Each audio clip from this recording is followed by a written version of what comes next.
दर्शकों को बताएं कि वाघा अटारी बॉर्डर पर मीटिंग रिट्रीट का ये कार्यक्रम अब समाप्त हो चुका है। हम आपको सीधे ले चल रहे हैं राष्ट्रपति भवन, जहां पर राष्ट्रपति के द्वारा आयोजित एट होम सेरेमनी चल रहा है।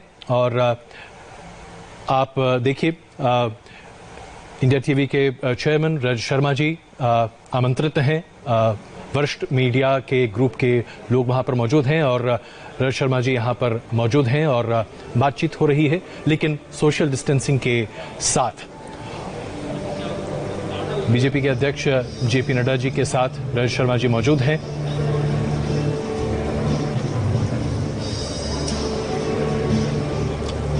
और हम आपको ये बताना चाहते हैं कि आज के इस आयोजन में 90 लोगों को आमंत्रित किया गया था, और जिसमें से बड़ी संख्या उन लोगों की है जिन्हें कोरोना वॉरियर्स की संज्ञा दी गई है, जिनके लिए एक अलग ही इंतज़ाम किया गया था। दिल्ली पुलिस के 3 कर्मचारियों को यहां पर बुलाया गया था। गृह मंत्री राजनाथ सिंह आप अभी अपने स्क्रीन पर देख रहे हैं। तकरीबन 10 केंद्रीय मंत्री को इस एट होम समारोह में आज आमंत्रित किया गया है।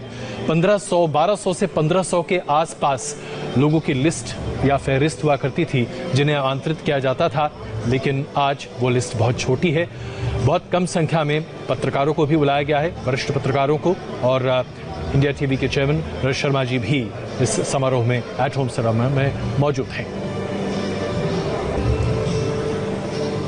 जेपी नड्डा साहब आप अभी देख रहे हैं, भारतीय जनता पार्टी के अध्यक्ष हैं, स्क्रीन पर दिखाई दे रहे हैं। अन्य भी गणमान्य व्यक्ति वहां पर मौजूद हैं। हर्षवर्धन जी, जो कि विज्ञान तकनीकी और हेल्थ विभाग को देख रहे हैं, केंद्रीय मंत्री।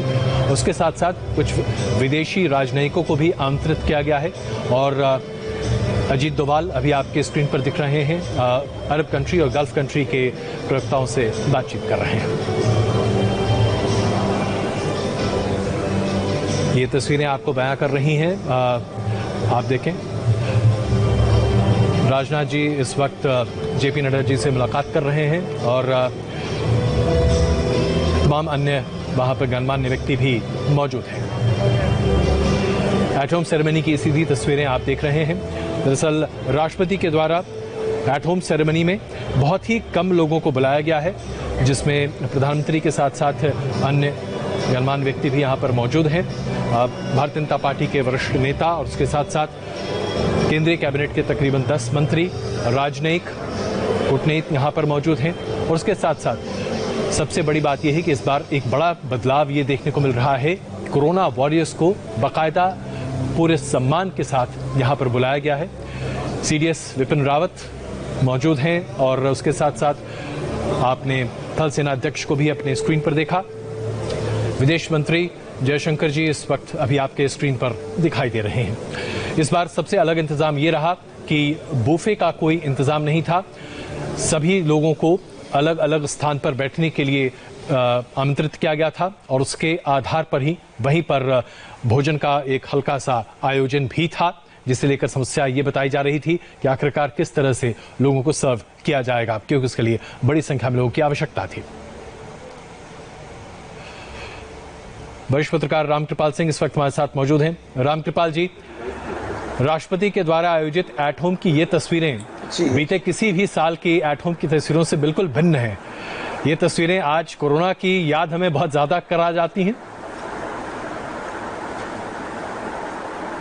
निश्चित रूप से अजय जी, और हर जगह थोड़ा सा कोरोना का असर तो आपको देखने को मिलेगा। अभी जैसे मैं आपका वाघा बॉर्डर से देख रहा था, अटारी बॉर्डर से जी, तो हर जगह करीब करीब है और वही थोड़ा बहुत सीन यहाँ भी है।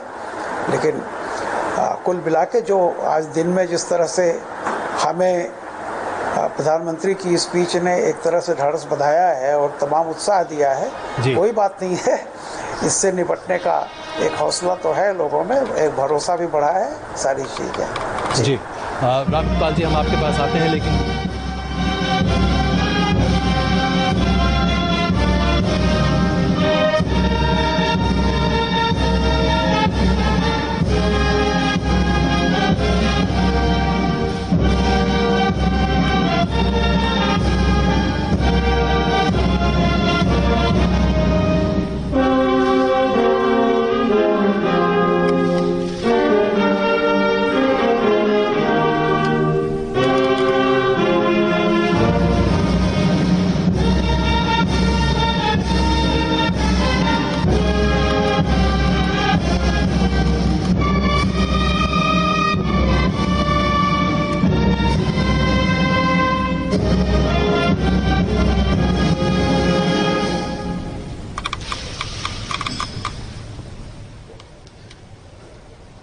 एट होम सेरेमनी में राष्ट्रपति कोविंद अब पहुंचे हैं और लोगों से आमतौर पर राष्ट्रपति के इंटरेक्शन का एक तय समय हुआ करता था, जिसमें काफ़ी मेलजोल का वक्त हुआ करता था। प्रधानमंत्री नरेंद्र मोदी भी एट होम के इस समारोह में पहुंच चुके हैं।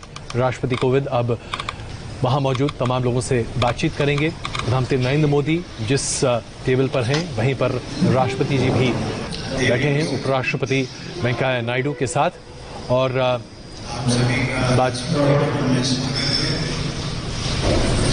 स्वतंत्रता दिवस के पर्व की आप सबको बहुत बहुत बधाई और शुभकामनाएं।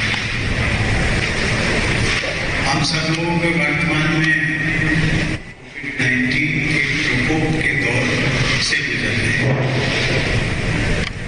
और इसीलिए इस वर्ष के एट होम फंक्शन के लिए सोशल डिस्टेंसिंग और हाइजीन संबंधी जो गाइडलाइंस हैं उनको ध्यान में रखते हुए एट होम फंक्शन के स्वरूप में कुछ हमने परिवर्तन किया। सामान्यतः आप सब लोगों ने देखा होगा, मैं आप सभी के पास व्यक्तिगत रूप से आता था, पर्व की ग्रीटिंग्स और प्लेजेंटरीज हम आपस में एक्सचेंज करते थे, लेकिन इस वर्ष ऐसा मैं नहीं करता। मुझे एक विशेष जानकारी आप सबके साथ साझा करनी है।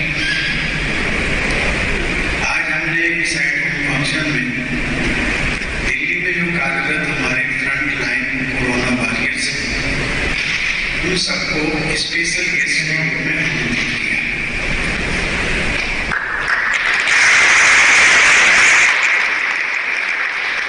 इन सभी कोरोना वॉरियर्स में हमारे डॉक्टर्स, नर्सेस, स्वास्थ्यकर्मी, पुलिस पर्सनल, यहाँ तक कि सैनिटेशन वर्कर्स सभी हम लोगों ने पिछले 4 माह के दौरान देखा होगा इनके कार्यों को, और मैं कह सकता हूँ इनके कार्यों को जितना सराहा जाए वो कम है। इन सबके अदम्य साहस और समर्पण के लिए मैं इनको नमन करता हूँ और सलाम करता हूँ। इस अवसर पर मैं चाहूंगा कि आप सब लोग भी एक बार करतल ध्वनि से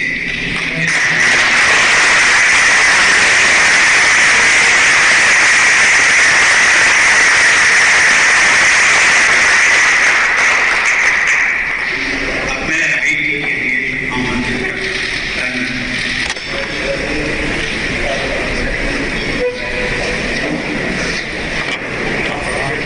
सभी 90 मेहमानों का स्वागत राष्ट्रपति कोविंद ने किया और अभी आप तस्वीरें देख रहे हैं। एक टेबल पर 4 व्यक्ति के बैठने का इंतजाम किया गया है और तमाम ये टेबल लगाए गए हैं। राष्ट्रपति भवन के कन्वेंशन हॉल में इस बार का एट होम का आयोजन किया गया है, जो कि आमतौर पर ऐसा नहीं होता और आमतौर पर सेल्फ सर्विस का इंतजाम होता है जब आप नाश्ते की बात करते हैं। लेकिन आज इस बड़ी टेबल पर जहां पर आप देख रहे हैं राष्ट्रपति कोविंद, उपराष्ट्रपति वेंकैया नायडू, उसके साथ साथ लोकसभा के स्पीकर बिरला जी और प्रधानमंत्री नरेंद्र मोदी एक ही टेबल पर हैं। विदेश मंत्री, वित्त मंत्री और अन्य मेहमान एक टेबल पर हैं, तो अलग अलग टेबल पर अलग अलग मेहमान बैठे हुए हैं। एक टेबल पर 4 मेहमानों के बैठने की प्रावधान किए गए हैं। रामकृपाल जी इस वक्त हमारे साथ मौजूद हैं। रामकृपाल जी, एक बड़ा बदलाव ये दिख रहा है कि कोरोना वॉरियर्स का स्वागत खुद राष्ट्रपति कर रहे हैं और उन्होंने इस बाबत लोगों को सजग करने की कोशिश भी की है। कोरोना वॉरियर्स की भूमिका को लेकर प्रधानमंत्री भी कई बार चर्चाएं कर चुके हैं, लेकिन क्या आपको लगता है कि आज हम कोरोना वॉरियर्स को उतना सम्मान वाकई में दे पा रहे हैं जितना वो डिजर्व करते हैं? क्योंकि जाहिर सी बात है, जान जोखिम में डालकर लोगों की मदद करना देशभक्ति का सबसे बड़ा, इसे आप नमूना कह सकते हैं। निश्चित तौर पर अजय जी, जो आप सवाल कर रहे हैं कि क्या हम उतना सम्मान दे पा रहे हैं, निश्चित तौर पर पूरे देशवासियों का जो एक कह रहे हैं कि इन लोगों ने दिल जीता है, लेकिन उनकी सेवा के सामने हमारा सम्मान या बिल्कुल बहुत छोटा है। और जो उनकी सेवाएं हैं, जिस तरह से सारे लोगों ने जान अपनी हथेली पर रख करके जोखिम में डाल करके 18-18 घंटे बिना अपने बच्चों से दूर, अपने परिवार से दूर जिस तरह की उन्होंने सेवाएं की हैं, वो अद्वितीय है। पहली बार ऐसी चीज हुई है निश्चित तौर पर। और आज जब हम स्वाधीनता दिवस की वो 74वां स्वाधीनता दिवस मना रहे हैं जी, तो सबसे पहले इवन प्रधानमंत्री जी ने अपने उद्घोषण में इनका जिक्र किया। जाहिर सी बात है कि आज सबसे ज्यादा सम्मान के पात्र यही हैं, और हम कितना भी सम्मान करें, इनका जो सहयोग रहा है, इनका जो त्याग रहा है, उसके सामने समस्त हमारा सम्मान बहुत छोटा पड़ जाता है। उसे शब्दों में नहीं बयां किया जा सकता। निश्चित तौर पर हम वंदन करते हैं, अभिनंदन करते हैं, और पूरे देश का माथा इनके सामने झुकता है और सीना चौड़ा होता है कि हमारे देश में ऐसे लोग भी हैं जो निस्वार्थ भाव से जान हथेली पर रख करके इतनी बड़ी सेवा और त्याग कर रहे हैं। यही बात राष्ट्रपति जी ने, प्रधानमंत्री जी ने और बाकी जितने भी जिम्मेदार व्यक्ति हैं जो जनता की अगुवाई करते हैं, सबने इस बात को स्वीकार किया है। जी रामकृपाल जी, हम बस यहाँ एक छोटे से ब्रेक के लिए रुक रहे हैं। आनंद पांडे जी भी इस वक्त हमारे साथ जुड़ चुके हैं, उनसे भी बातचीत करेंगे। और इसके साथ साथ हम आपको बता दें कि समारोह में वित्त मंत्री निर्मला सीतारमण, केंद्रीय स्वास्थ्य मंत्री हर्षवर्धन, भारतीय जनता पार्टी के अध्यक्ष जेपी नड्डा, रक्षा मंत्री राजनाथ सिंह, राष्ट्रीय सुरक्षा सलाहकार अजीत डोभाल, लोकसभा के स्पीकर ओम बिरला, उपराष्ट्रपति वेंकैया नायडू के अलावा chief election commissioner CDS Vipin Rawat और तीनों सेनाओं के प्रमुख मौजूद हैं एट होम की इस सेरेमनी में। इन तमाम तस्वीरों के साथ वापस लौटते हैं और चर्चा के साथ बने रहिए हमारे साथ।